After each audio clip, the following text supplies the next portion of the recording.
It's never too early to start a savings account. Opening a savings account is a great way to learn money management skills while blazing a path to better financial success later in life. Crane Credit Union will reward you for good grades while also teaching you to save with our Pays to Get A's savings account. Open an account today and help yourself financially succeed.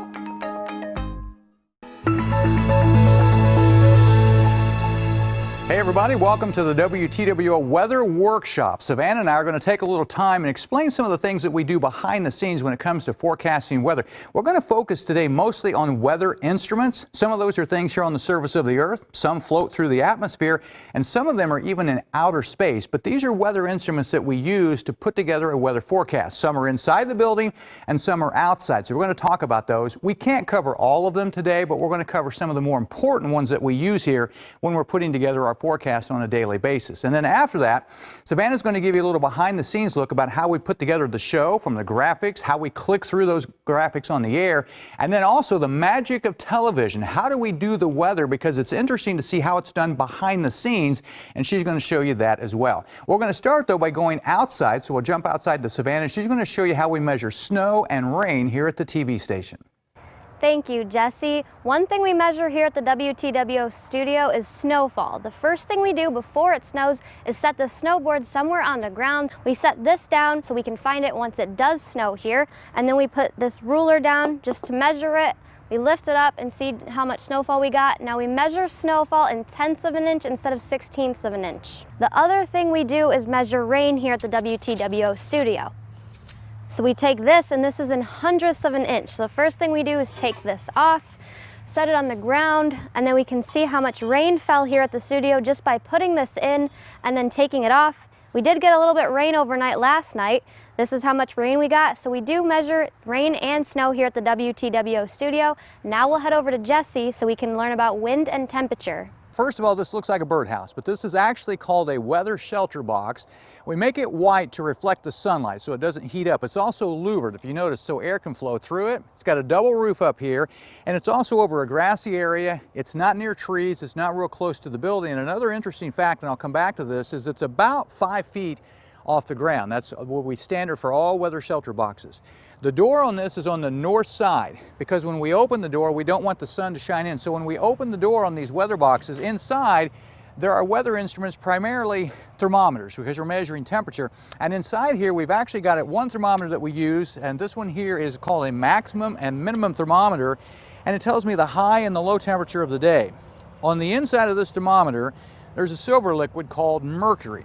And as the temperature goes up, on the top end of this, there's actually a little bit piece of metal in here, and what happens is that metal will go up until that we reach the high of the day, and then when it goes back down, that metal marker stays there, telling us the high of the day. On the other side, it's the opposite. We also have a metal marker on this one, and that one records the low temperature of the day.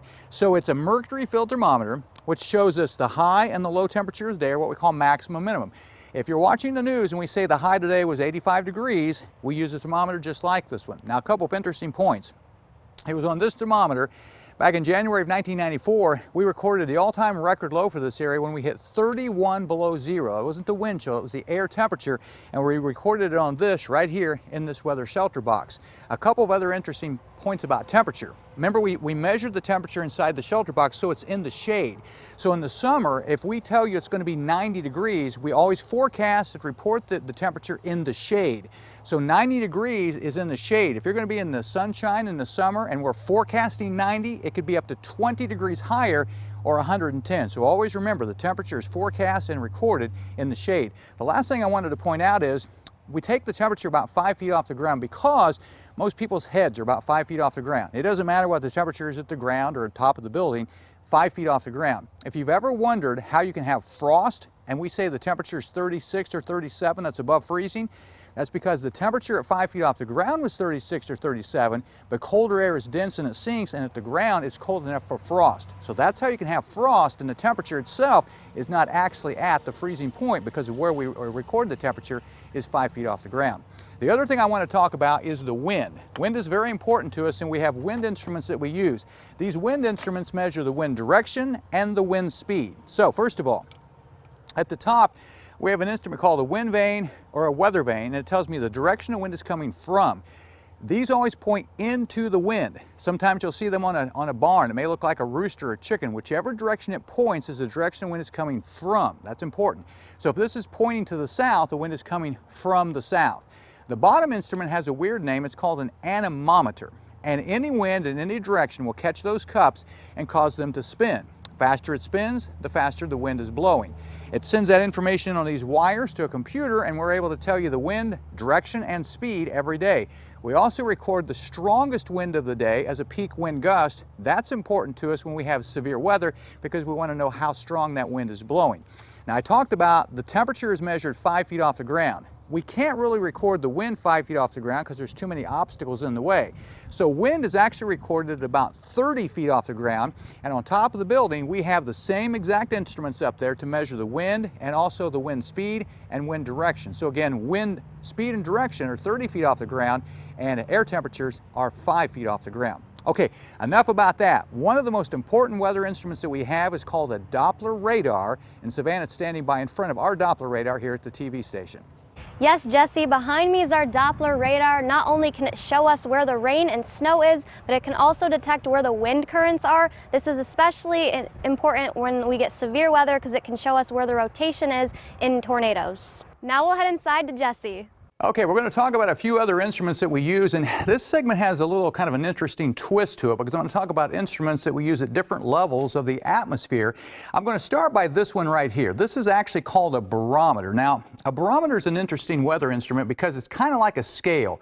When you get on a scale, it measures the weight, how much you weigh. So if you imagine this as a scale, the air actually has weight and is pushing down on it. We don't think about that because it's pushing down on you every day. So it's something you don't really think about. But the air actually does have weight. And we measure that weight by the thing called a barometer. And what happens is the higher the barometer reading, the better the weather. We call that high pressure. The lower the barometer reading, usually the more nasty the weather, we call that low pressure. If you're watching a weather map, highs and lows are on the weather map. And I always tell students at schools, the high pressure I always refer to as happy weather because it's nice weather. The low pressures I call lousy weather. If we're going to have a snowstorm or severe weather or rain, it's the low pressure that we're watching. So barometers, if we had to throw away most of our weather instruments, one that we would definitely keep is a barometer because it tells us if we've got good weather or bad weather coming. And on this barometer, by the way, there's a little needle in here. And what happens is we put this little needle right over the barometer reading, and then we come back hours later and we can see if the barometer is rising or falling because it's not only important about what the barometer reading is currently, but whether it's going up or going down to tell us what kind of change in the weather is happening. So a barometer, very important weather instrument. That one, by the way, is on the surface of the earth. We also have this thing. Now, this is part of a weather instrument. It's called a weather balloon. Some of you probably heard of that. The balloon used to be attached to this rope, and there was also a parachute attached to it. We take these things out twice a day, 7 a.m., 7 p.m., and we launch them all across the United States. The balloon will carry this box up into the atmosphere. And this box, actually, I'm holding onto a wire. That's a radio transmitter. It transmits back to the Earth important weather information such as the relative humidity or the wind or the air pressure, the temperature, as it goes tens of thousands of feet up into the sky. Because if you think about weather, it's three-dimensional. Rain, snow, sleet, even tornadoes come from up there, and we need to get up there with a weather instrument. So a weather balloon is that key instrument. Now, the cool thing about a weather balloon, as it goes higher in the sky, there's less air pressure, so the balloon expands and it gets bigger. That balloon can get as big as a small house. You put too much air in a balloon, it'll pop, and when it does, a parachute comes out, and this will float back down to the ground. Many times they're never found. This actually was found in the field next to our TV station, but a lot of times they never get found. They end up in a woods or in a creek or a lake. But if they are found, there's actually a bag in here you can take out, and you can actually send this back to the National Weather Service. This one got ran over by a tractor in the field, so it was destroyed. So we use it to take to schools. But weather balloons can go up to 100,000 feet into the atmosphere. So these things float up through the sky to determine what's happening with the weather, and they can even help us forecast things as complicated as tornadoes and whether or not we might have an ice storm. So weather balloons are really important. The last instrument I'm going to talk about is this. This is called a satellite. In this case, it's a water vapor satellite. They can tell us where there's moisture, where there's cloud cover, where storms are developing. And satellites, by the way, are in outer space. In this case, about 22,000 miles into space. So it's interesting that we have weather instruments like the barometer on the ground. We have weather balloons that float up to 100,000 feet into the sky, and we have satellites that are in outer space. So when you think weather instruments, it's not just on the ground, it's through the atmosphere and in outer space. All of these things help us to forecast what we're doing with the weather. So after we look at all of that information, the next thing we have to do is put it together into a weather forecast. And Savannah's going to show you the behind-the-scenes way that we prepare Weathercast here at WTWO. Thank you, Jesse. When I get in at 4 o'clock in the morning, I head over to the computer. That's the first thing I do. I look at different models, precipitation forecasts, National Weather Service data, a lot of different things in what we need to make the show look the best and to get the forecast most accurate. So we go over to the computer, we look at a lot of stuff, we put together lots of graphics, basically a slideshow for you guys so we can display it on the green screen. So now we're on the green screen, but this is what it looks like for you guys when you're at home. We look at the camera, and we also have monitors on the left and right side of us so we can see the data, the numbers, everything coming in for us. And then we can also point to things and have our clicker, which we also move things with as well. Well, I hope you've enjoyed this segment of our WTWO Weather Workshop. The weather is unpredictable here in the Midwest, especially in the wintertime, so it makes our job a little bit more challenging. And also, if we think about weather, it impacts everybody. No matter where you live, no matter what happens, the weather impacts everybody. So our job is pretty important to try to keep everyone informed of changing weather, especially in times of severe weather and especially with winter weather now moving across the valley. So those are things that we pay close attention to. Hopefully you learned a little bit more about weather instruments, how we use them to forecast the weather here in the Wabash Valley, and also with Savannah's help, maybe you understand a little bit more about how we put together a weather show now. And when you're watching weather on TV, now you have a little better idea of the behind-the-scenes look of what we do. So we hope you've enjoyed the WTWO Weather Workshop. We'll see you next time. It's never too early to start a savings account. Opening a savings account is a great way to learn money management skills while blazing a path to better financial success later in life. Crane Credit Union will reward you for good grades while also teaching you to save with our Pays to Get A's savings account. Open an account today and help yourself financially succeed.